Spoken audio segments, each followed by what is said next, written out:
आजचं जे बजेट होता हा ग्राउंडवर होणारा, ना की देशाचे लोकांना अंधारात ठेवणारा बजेट नाही आणि रिअलमध्ये ग्राउंडवर इम्प्लिमेंट होणारा बजेट.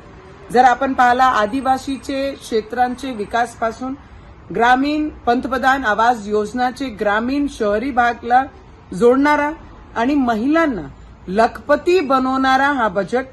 त्याच्यामध्ये आशा वर्कर पासनं ते अंगणवाडी, आशा वर्करचे येणारा भविष्य कशा ग्रो झाला पाहिजे, अंगणवाडीच्या माध्यमातून जे मुलं आहे त्यांच्या भविष्याला रिलेटेड करणारा, स्मॉल स्केल इंडस्ट्रीला मजबूत करणारा आणि टॅक्समध्ये ज्या पद्धतीने रिलीफ आमच्या देशाचे लोकांना पाहिजे त्याला खूप मोठा सपोर्ट देणारा आणि देशाचे प्रधानमंत्रीजींचं जे स्वप्न आहे 2047 पर्यंतचा बजेट हा इम्प्लिमेंट होणारा बजेट आहे. ग्राउंडवर रियालिटीमध्ये काम करणारा बजेट आहे. इन्फ्रास्ट्रक्चर या देशाचा मजबूत झाला पाहिजे त्याच्यासाठी हा बजेट आहे.